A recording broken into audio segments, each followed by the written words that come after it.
He's got CTE and some mayonnaise still on him. Ladies and gentlemen, head ball coach for the South Carolina Gamecocks, Shane Baker. Yeah! What's up, dude? Appreciate that. Fantastic intro. Thanks for having me on. Hey, no, thanks for joining us. I know you and I ran into each other on a random island, and it was very nice to meet you. And I think chatting with you at that time, going into South Carolina, you were very optimistic. You were very forward and positive thinking. I think you were very excited in our brief interaction for what you were about to accomplish down there. And obviously you dunked on a guy, you know, in a kind fashion. But a lot of people thought you were going to stink this year. Instead, you have massive success, and I think you're setting yourself up for even more growth down there. Have you enjoyed the whole process of this year down there in South Kakalaka? Beamer ball is going to go on for what, another 20, 30 years? Here we go, Shane. Let's hope so. It's a great start. Wouldn't mind being back on that secluded island that I saw you at back in June. That was awesome. I wouldn't mind being there right now. But no, it was awesome. Great year one. Had a bunch of great players and coaches around me, and got tons of potential in this program. Got everything we need to be successful, and great way to finish yesterday with an awesome bowl win. Good, Coach. Pat mentioned you still have some CT and mayonnaise left on you. Were you aware of the contact they made at the back of your head with that big tub of mayonnaise right here? We give you the first thing we said is, "Dang, this dude has a hard head. Like this is unbelievable." Like, did you feel it? Yeah, I'm sore today. Seriously, I feel like I played a football game, to be honest with you, because I didn't know when the mayonnaise was going to get dumped on me. So I'm sitting there like, there's no countdown. There's no okay, here we go. Yeah, like, hey, bowl your neck here or something. So I'm sitting there waiting on the mayonnaise, and then I get blasted in the back of my head. So that startled me for a second. Then when I get my senses, now I got mayonnaise flowing down my head. So it was a wild 30 seconds, and then the post cleanup was extensive as well. Are you a mayonnaise fan in general? You would throw it on No. No. Really? I don't hate it, but I'm definitely like a light mayonnaise guy, if at all. That seemed like heavy mayonnaise, by the way. I see heavy, you know what I mean? That thing almost slipped out of the hands down there. Whenever I've never been a part of a Gatorade bath for anybody, but I've seen a lot of my friends who are pretty strong people go to lift it and oh shit, a lot heavier than we thought. And I think that's exactly what happened to the Duke's Mayo delivery squad there. I think, oh shit, we have to hold this up still, it's not going from this weight to zero weight, that is still in there. There's no doubt. I saw them and I assume they had been practicing, or this wasn't the first time they had done it, but clearly it was. So Duke's Mayo and the Duke's Mayo Bowl, they were awesome. But I am thinking about, because of the way I got hit, a lawsuit where this thing going forward may be the Shane Beamer Duke's Mayo Bowl. Hey, that island we saw each other on, also the Shane Beamer Duke's Mayo. All right, let's move on. Let's talk a little football here. You got a chance to play against North Carolina in Carolina. Obviously, that's a massive win for you guys in recruiting, 2 different conferences, but Mac Brown over there, absolute legend. You've been around, obviously, with your dad, a legend in football. You kind of grew up in this entire thing. With the NIL coming in and with the game changing, how do you see the future of college football, especially in your program? You just kind of got to adapt and overcome, or is it the same way it's always been? There's just a different way of doing things. No, I think you got to adapt and overcome, and it's crazy. I was telling somebody the other day, when NIL kind of first got started, back in June was the first time we were able to have young men on campus. So right before I saw you, we had just spent an entire month of recruits visiting campus, and very few of them even asked about name, image, and likeness. And then you fast forward to December, and it seems like every conversation I was having with a recruit, they were asking about it, and it's part of it.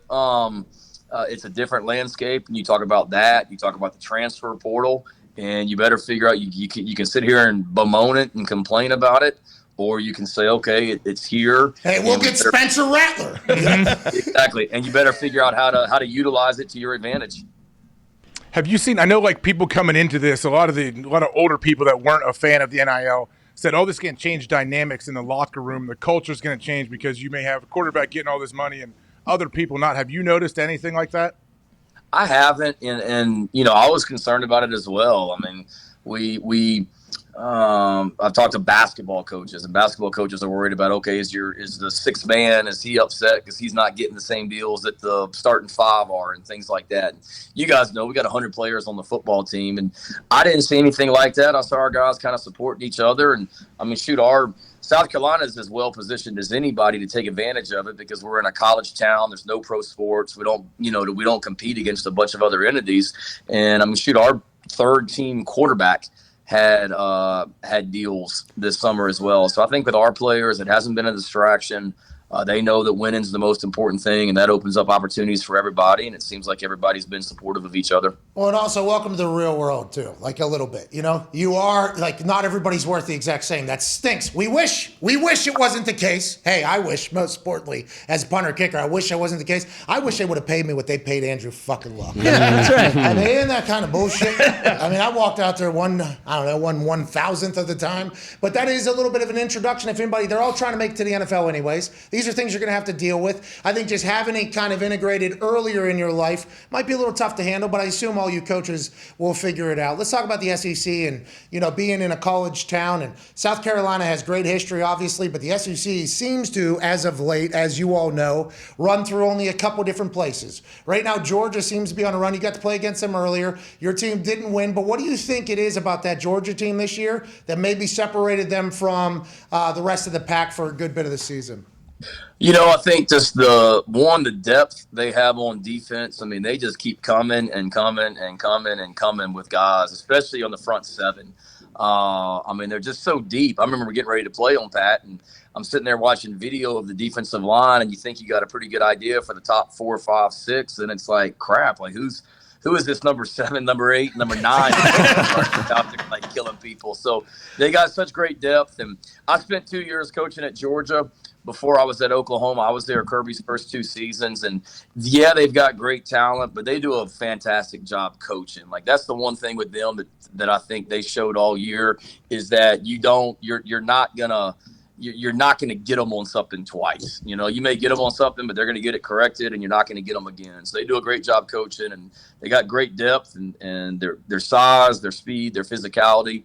I mean, it's really, really good. And obviously they ran into a similar animal in the SEC championship, but looking forward to watching both those teams today and tonight. So what do you think about that first game, Cincinnati against Alabama? We know Cincinnati breaks into the playoffs. Luke Fickell has a great thing going, but it's Alabama. Like, what are we expecting out of that game? Yeah, I mean, if it's that Alabama team we saw play against Georgia, I mean, that was as good as any team in the country.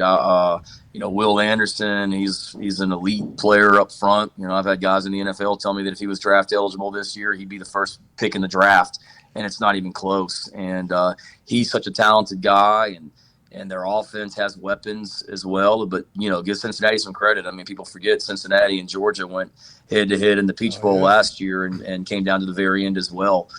So, I mean, Cincinnati's proven it over and over. I mean, that's hard when every team is gunning for you week in, week out, like they were for Cincinnati this year, to just keep responding. So give those guys credit. It should be a great game, but obviously I'm an SEC homer, so pulling hard for the 2 SEC teams. Hey, yeah, you saved the SEC going in. I don't know if you were aware of that or whatever. The SEC was 0 for forever in bowl season until you guys showed up, and then you eat that mayonnaise cooler, which it's different down here. It's different down here. You've been around now, okay? Virginia Tech, obviously, a large portion of your life, I would just assume, being around there. Then you said you coached at Georgia for a little bit. Now you're at South Carolina. I think the cool thing about that Cincinnati game and Cincinnati team is, they're representing, and I was lucky to be a part of a West Virginia team from the Big East that kind of did some damage there. Virginia Tech had some squads in the old days, Big East, that could go. So I think it's big for Cincinnati. But whenever you look at who they're playing, much to your point and to AJ's point, Alabama has become just a factory. It's almost like there's like 65 NFL guys probably on that team right now at some point in their careers. Not all going to be stars, but there's probably 65 guys on that. How do you create that, you think? And is that what you're aiming to do? Is that like a goal? Or whenever you say this is what South Kakalak is going to be going forward, what is the mindset? Just how do you kind of create that whole thing? You just got to win, I guess, right? Yeah, you got to win and give them credit. I mean, they do a great job coaching. They do a great job evaluating. I mean, there's a lot of programs that didn't necessarily recruit Will Anderson coming out of high school, and he goes to Alabama and is thriving. And I remember I was at the Nagurski Award event with Will back in December, and he came to me and said, "Hey, make sure you say hello to your defensive line coach for me." And I said, "Well, how do you know him?" He goes, "He was recruiting me when he was at Western Kentucky." And I'm sitting there saying, "What?" That was his first offer, and that's who he was. The teams that were in on him early, and he's a phenomenal player. But it's just that it's winning, but then it's just great recruiting classes over and over and over and over again. And the thing that I would hope to implement, or be able to take from that is great recruiting classes, but just the competition in that program. You got some places where you're bringing in great players after great player, and some of those guys that are already there, they feel threatened and things like that. Not those guys. The guys that are on the Alabama team, they love other recruiting classes, and they're like, let's go, bring it on and keep bringing in these great players. And that's one thing that I love about their program is that mentality, and hope we continue to build that here in Columbia with South Carolina. I can't wait to see what you end up doing. Seems like you got everything not figured out, but on the right path. And we talked to Najee Harris, and he said the reason why he went to Alabama was so he could compete against people that were better than him and get better. And it's like, hey, you're going to end up at the NFL. You're going to be the best player you could possibly be because every day you're doing that.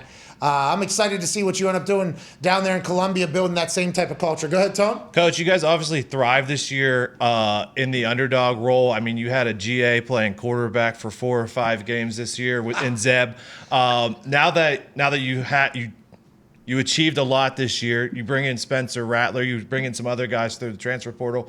Is it going to still be that same mentality as this year, or how is it going to be different next year? No, it's a great point. I want it to be that same mentality. I mean, I always try and coach with a edge or chip on my shoulder or whatever you want to call it. And we certainly were able to play that up all season, that nobody thought we were worth a crap. And that, the entire off season, that was what our guys heard, and nobody thought we were very good. So it'll be at a little bit of a different angle, because now there are going to be some expectations for us going into next season with new guys coming in, recruiting class, and then the guys that are returning. So I don't want to lose that mentality, but certainly it'll be a little bit different, because now you kind of you can maybe coach them a little bit harder because everybody's telling them how great we're going to be and things like that. But it'll be a big challenge for us. It'll be different, but hopefully we don't get into playing having 4 different starting quarterbacks like we did this season. And we told Zeb that depending on how he played yesterday in the bowl game, if he played well, because he's going to be a graduate assistant again for us next season. And we told him, if you play well in the game, you get to work with the quarterbacks. And if you don't, you're going to be the offensive line graduate. I think we're going to let him go with the quarterbacks. You mentioned Spencer Rattler coming in from Oklahoma. I know he's a hotshot recruit out of high school. How does that whole transfer portal work? Like, how did he get there? Like, how did you initially reach out? Does he reach out? Like, how does that happen?